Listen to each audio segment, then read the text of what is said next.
Hi, Kerry here with Best of Us in Retirement. I got an email from Brian indicating that he is retired. His wife is retired. They're both about 66 years old. She had taught when they first got married and then raised the children and then went back to the school system and taught. And they both have Social Security. She has a small pension. They've been able to save some money.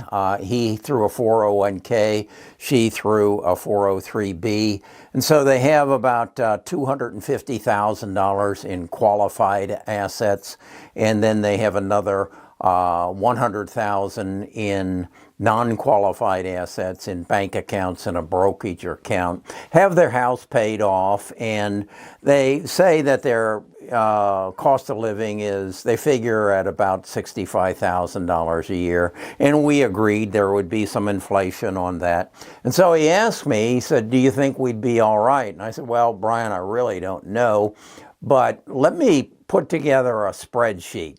I'm really getting into spreadsheets because I think they give you a good picture. It isn't going to be perfectly accurate because you have different tax brackets and you have different deductions and that sort of thing. But I think it gives you a good map. And you might have seen I did a video on how a 15-year-old or a 16-year-old could become a millionaire and retire at 50 if he would create a plan and a map. Well, you don't have to be 15 years old or 16. You can do that at 66, like Brian and his wife.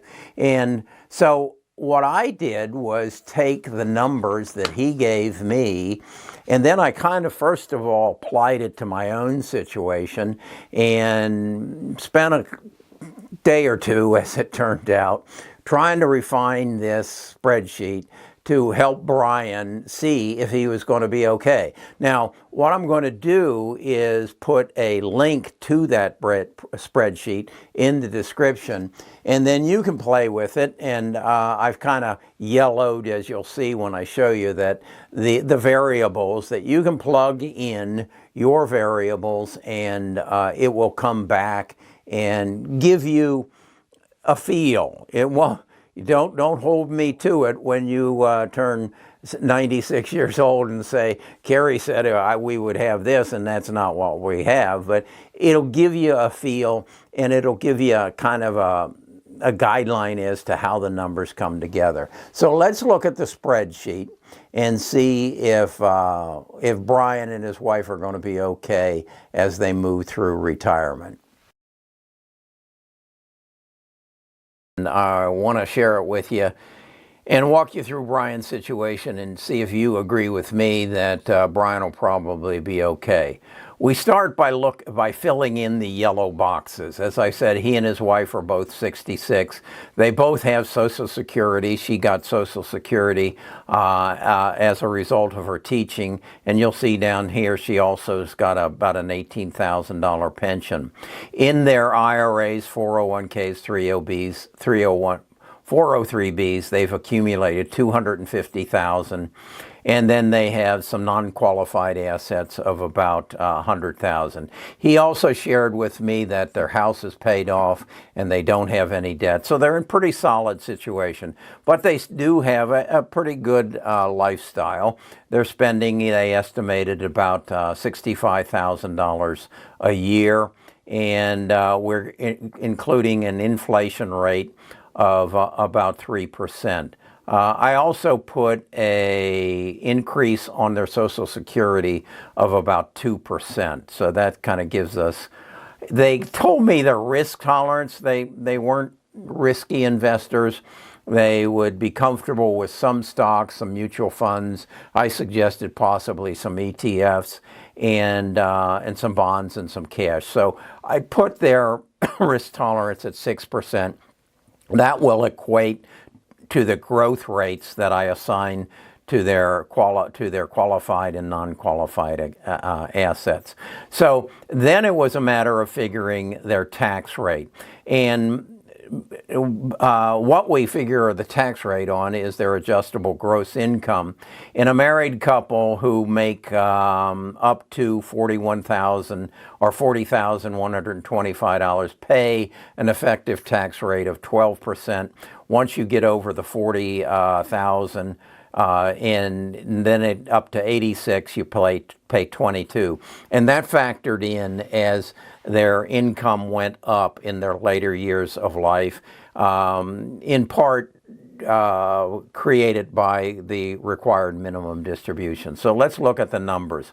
As you can see, at 66, their Social Security amounts to $46,800 a year, and then it goes up with the 2% that I factored in for inflation or for increase in Social Security. Their investment income, this is on their non-qualified account, which was $100,000, and at 6%, it's going to grow at $6,000 a year. Don't have any required minimum distributions until they get to be 72. Then her pension, and I assumed it was a fixed pension, of $18,000 a year. He said he might do some consulting work, but he didn't want to factor that in, so I don't have anything as extra income. So their annual income is a cumulative of the Social Security, their investment income, and their pension is $70,800.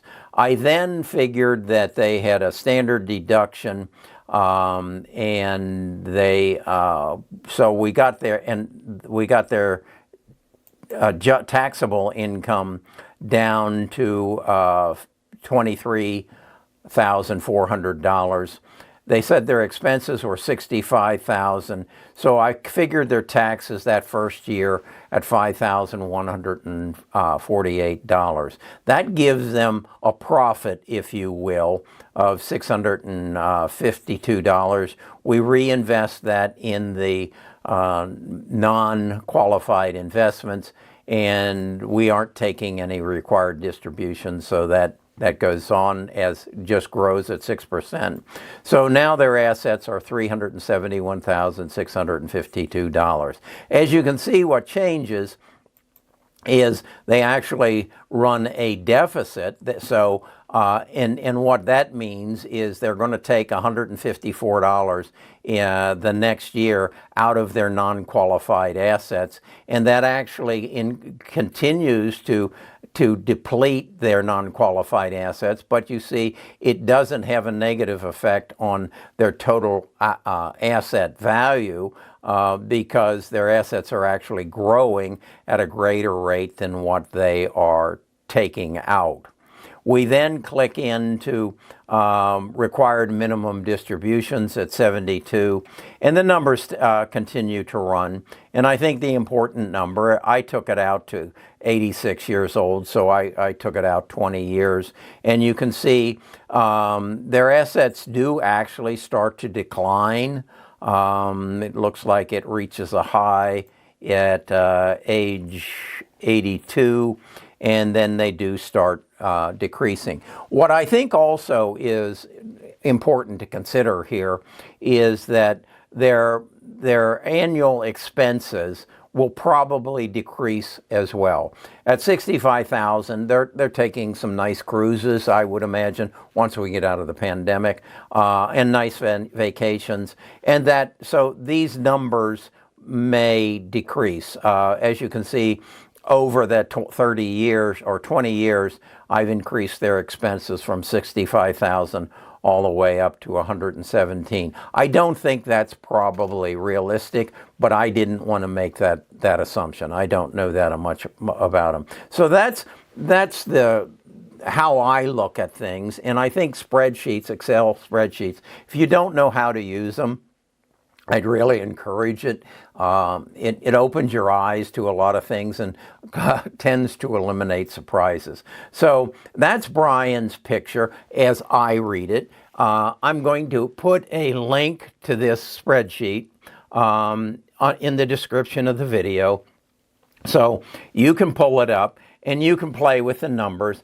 And some of them are going to play havoc with you because as you change this age, the time of our required minimum distribution changes, and then if your income gets up above $86,000 a year, you have to adjust the tax rate as well. But it'll give you some place to start and a way of getting a feel and getting a general understanding of how you can manage your investments as you get into retirement. Okay, that was my response to Brian and his financial situation. I think, they did a good job of accumulating some funds, and they had the benefits of two parties working. So they'll be all right as long as they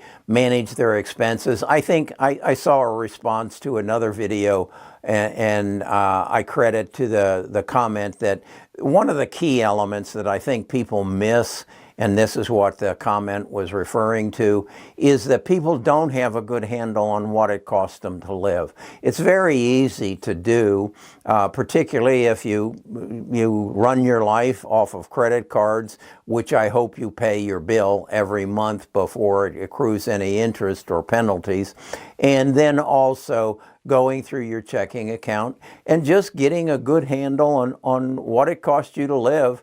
And then it's very easy to see what you've got coming in. And then I want to emphasize, I believe that retirement is the second half, and some sort of retirement gig or some sort of work.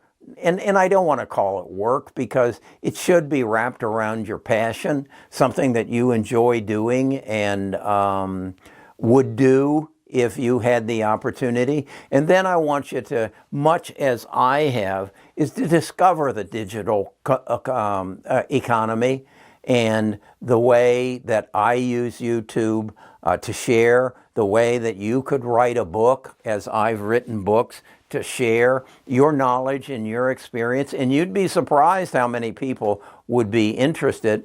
I mentioned this to my son this morning. He was here visiting, and he said, "Well, Dad, you got to realize that not everybody has a personality that can get in front of a camera and make YouTube videos." And I said to him, "Trent, you should go back and look at some of the first videos I made. And you can do that. Go over to Best of Us Investors and see some of the first videos I made."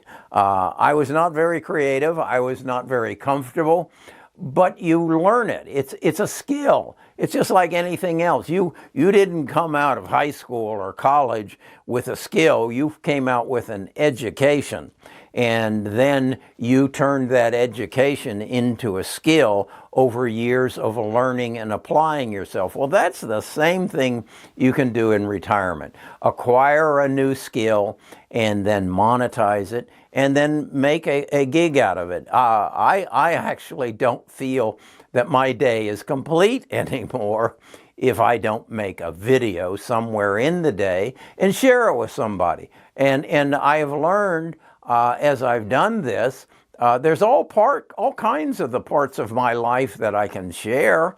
I'm doing what so many, what is it? I think there are 79 million baby boomers in the United States. I'm living the same life that they are or will be learning or living. And they can learn from my mistakes, and they can learn from my successes as well. And that's what I challenge you to do, to recognize that this should be the best part of your life. The other thing I really want to share with you, and I've seen this more and more, is you got to take care of yourself. You've got to keep your weight down, which means you slow down the amount that you eat. I have a habit that I take a meal and I look at the plate and I say, where's all that going to go? Is my stomach big enough? And I want my stomach big enough to handle all that. So I don't eat near as much as I used to. I do some intermediate fasting. I get out, and today it's raining. I hope it stopped. We got the remnants of Ida coming through. I hope I can get out and run in my new shoes that I bought. And that's part of life. And again, my son says, Dad, I don't know anybody your age that exercises like you do. Well, then you don't know. I said to him, then you don't know anybody my age who's going to live as long as I do. So take care of yourself. Start approaching this part of your life as the best part of your life. That's an attitude. That's an attitude.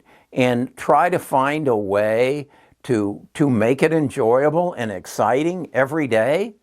I spent the day this morning sitting and talking to with my son about investments, about lifestyle, and I had something to contribute. And that's what you should strive to do. To improve your mind, read. Go down into the description and see some of the books that just have changed my life. Really. So, okay. That's Brian's situation. I'll talk to you again soon. And by the way, if you have a situation that you'd like, email me or make a comment, and I read the comments, and we can make a video about you as well. Talk to you later.